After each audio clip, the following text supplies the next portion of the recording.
This is a disclaimer for the tutorial that you're about to watch. I kind of had to switch it up a little bit. It was initially intended to be a full tutorial on how to do just the whole taper fro in general, from edge up to cut. I had to slightly deviate from those plans, and basically this turned into a taper and technique video due to the edge up footage being blurry. I appreciate my cameraman. It was his first time holding the camera, so he kind of really know how to work it too well, and I didn't give him the best instructions. Imagine that. So the edge of footage was very blurry, but everything else was great. So, like I said, you're definitely gonna learn how to taper a fro. From my knowledge, from what I hear from people, from what I've seen, the hardest thing to do is to transition on any long to short haircut, especially the taper fro on over curly hair. So in this video, I'll be giving step by step from beginning to end techniques on how to take that from a zero, from the temple of the taper to the top of the fro, how to make it look nice and neat and crispy. So like I said, there will be no edge up in the video, but it's a lot of tapering techniques that I think you will find very useful. So enjoy the video. I appreciate it. I just wanted to let you know that. So I'll be doing a remake of the edge up video soon, so stay tuned for that. Thank you, and I appreciate you watching.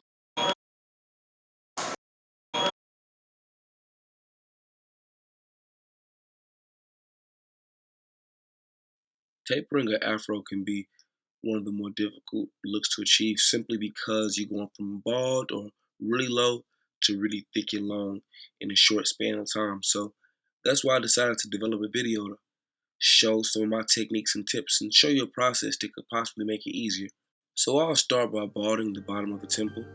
Unless the client states otherwise, I always go with that method because it gives it a nice clean look, and it also flushes that fade out to give it a burst mode. Next, I'll move to balding the bottom of the nape of the neck. Also, I'll clean up that neck hair just to give myself a clean workspace. I like to feel neat when I'm cutting, the less clutter, the greater the feel of the cut for me. I'll only be showing the back and the side, one side of the cut, because I'm going to do the same thing on both sides, so it just takes some time showing you both. So as you can see, I'm putting a hard line in. I never fear the hard line method because simply put, whatever you put it in with, you can take it out with.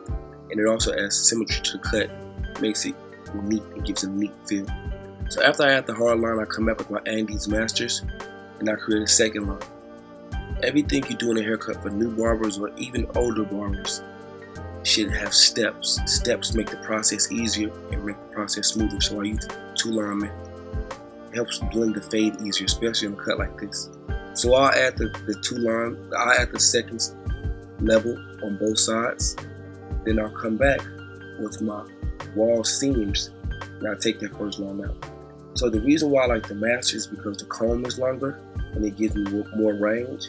But for me, the seniors have a stronger motor, and I like the flushness of that surgical blade to take that bottom line out. So as you can see, I'm taking a lot of short choppy strokes and I stick to that line only. I don't go up deep into the fade. Like I said, everything is a process for me. Usually when you have your clippers in your hand, you can get happy and want to hit this and that, but I stick to the plan.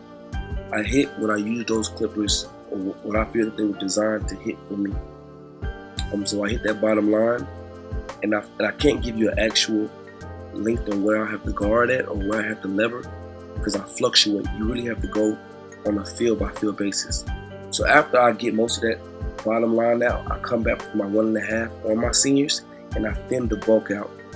With the fro, the first step before you ever fade is to thin it out because you want to give yourself less. You want to work with least amount of hair as possible, especially in the fade area. I don't really go up into the bulk or the length of his hair because I don't want to make it like a box. I want to keep it like a round fro. So like I said, right now I'm just thinning out low, short strokes, and I'm using the back end of the clipper and the guard, not the tip, because I'm taking out a certain section of the hair. If you watch and you see, I'm only really hitting the line. And my strokes never really go, they never deviate, they never variate. They stay in the same area, and I hit what I'm intended to hit at that time.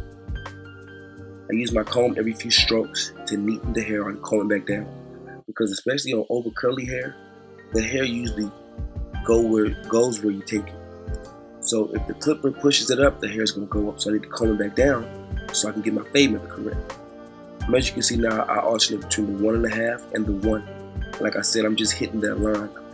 First I thinned the bulk out. Now I'm actually hitting the line. As you can see, I go from the middle to the corner of the clipper. Usually I hit the corner of the clipper when I'm only specifically working on one area.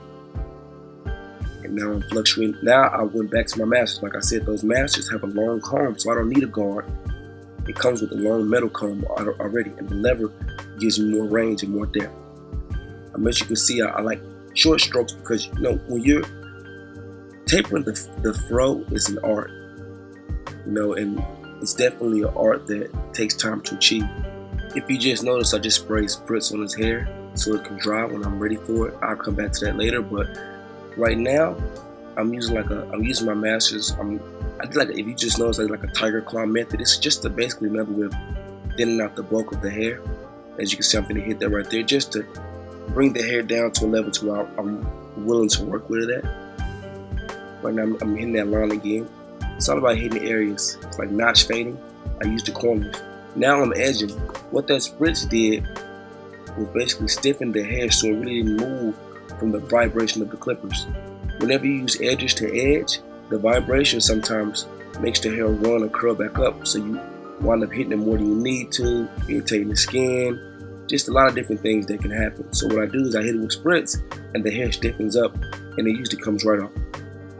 So after I get the edge up nice and neat, for extra effect, I'm going to go back with my razor, a new blade of course. I'm going to dry shave against the grain. You can only do that with certain textures of skin and basically how his hair reacts to the razor. And luckily, you know, his skin is very tough and he never gets irritated. So I'll come back later and show you that. But right now I'm just showing you I'm cleaning the neck up. And as you can see, I'm hitting that line. See, I hit the line and it just leaves. It's not difficult like a lot of people make it seem. And I come back with my balder and I just clean the excess up. I'm not finished with the fade. I just, you know, sometimes I like to hit certain things. And I'm thinning it out again, now I'm spot checking. Spots that I feel I could hit better to make that fade more dynamic. That's what I'm doing right now. You know, now I'm lightly stroking the ends just to clean the fade up. I'm gonna come back and clean behind the ear later. Tip: sometimes edging the hair before you finish the fade helps you pick and choose certain spots to fix. Remember that. As you can see right now, I'm using the razor against the skin. The hair is pretty much off. I'm just basically cleaning those small hairs out. It gives it a 3D look, you know. You can have a good fade and a great fade. Now I'm moving to the side. Like I said, I'm using my scissors once again to take that first line out. As you can notice, I'm stretching the skin. When you stretch the skin, it makes your workspace more smooth because the skin is now tight. Working with loose skin can be difficult because the skin, right along with the hair, runs. So you tighten that skin up and you smoothen out your workspace. And I use my comb, like I said, every few strokes, and I'm only hitting the bottom line. Same method as with the back. I'm coming with my 1.5, and I'm cleaning, I'm thinning the bulk out. I'm not so much fading as I am prepping for the fade. You know, I use my bigger guards to prep for the work that my smaller guards will have to do. And that's a major point that I definitely want to get across. You know, use your bigger guards to make your smaller guards do less work, because what I've learned from watching barbers or seeing barbers is that you mess up when you make your clippers do harder work. See what I did? I thinned out with my 1.5. Now I come back with my 1 and I make the job easier. Now imagine what that fade would be like if I didn't thin out with my 1.5. It would be choppy, it would be difficult. So now I use the back of the clipper. If you notice, I'm not really using the tip of the guard. The back of the clipper, and I'm hitting specific areas. I stretch that skin. Now I'm thinning it out. See, when you do that tiger claw method, it brings the hair down. Hair that would usually be curly and run, you thin it out. It's all about making your workspace work for you.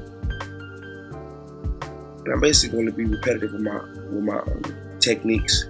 You find a technique, you stick to it. Don't rush your cut. Don't get nervous. You never panic. You know, usually in most situations, you can always fix anything. You can always create anything. It just takes time. It takes thinking. It takes planning and prepping. That's all this is. This tutorial is to show you how to prep and teach. So just watch the techniques.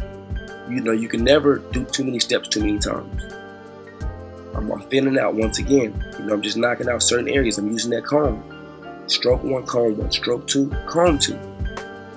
It's all about using the same method. Now I'm cleaning behind the ear.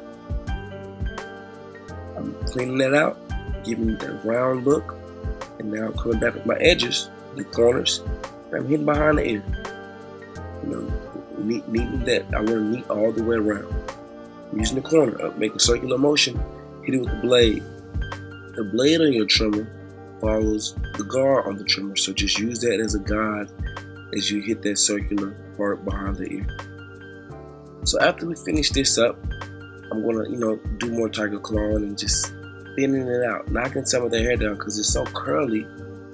You just want to make sure that everything falls in line. So as you can see, like I said, I'm just thinning it. I'm not really even taking hair, I'm just thinning it out. Same thing you would do with your thinning shears on straight hair. You can use the clippers and the guard to thin on over curly hair. So I'm getting behind the ear, knocking the hair down so it doesn't hang over. I'm using the tip and the edge of the blade. I love the Masters, man. They have such a long comb. I can do so much with it. Now I'm picking the hair out. I'm finna shape it up some, then come back and thin out some of that bulk again. But first, I just want to knock the hair down. He wears it with a dread top, like D'Angelo Russell does before he changed his cut up. I really wish I would have had that edge up footage to show you, but it got messed up like I told you before the video started.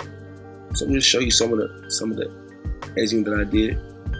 So after this, I'll go back, pick the hair out, and then I'll start shaping up, get some of those dead loose ends, uneven hair. And I freehand it. I use my knuckles usually as a guard against the head, and I just lightly stroke out. I always stroke out when I'm shaping, because if you stroke in, you might, nick the fro. So, it's just a smooth, see that, watch my hands, my fingers are a guide along the head. And it's an art, and it takes practice. I use the scissors to shape as well, but I love the clippers. It's just one of those things, you pick your weapons, The truth is, man, everything is about what works best for you. Clippers have different functionalities. They just work different, but it's all about what works best. I started cutting hair with Walmart clippers. Obviously these clippers are better, but it's you that make the cut. It's your determination, it's your drive, it's your willingness for perfection that makes you good. Not the clipper. The clipper helps, it makes it easier, but you decide. So I'm cleaning it up again. I'm going through needing, I'm finalizing my work, picking and choosing spots. This cut is a reflection of me. Obviously, I'm letting the whole world see it. You're going to judge me off of the leave comments, and I just want to give you my best and tell you how I did it so you can either duplicate it or use it as your template to do better. So, as you can see, I used water. Water is the best activator in the world before any product. And then I hit it with the new dread sponge so I can give him a nice curly look. And that's how he wants to rock it. So you shape it up just so they can mess it up. But it's the style nowadays. So I hope you enjoyed the video. If there's any questions or tips that I can give you, leave a comment, and I'll do my best to get back to you as soon as possible. I'll also be giving a bonus video on the edge up on the fro. I gotta find, I'm gonna get some new footage so that way I don't want to cheat anybody. I'm definitely gonna show you how to cheat the method. More coming from you soon. Like I said, any questions, let me know. Thank you so much for watching. If you stayed to the end, and please subscribe. A lot more useful information coming very soon. Thank you very much for your time. Appreciate it. Talk about how much money do barbers make, how to get to that amount of money. We're gonna talk about all the things on how to grow the business. I feel like I'm at a level in my life where I can kind of teach those aspects.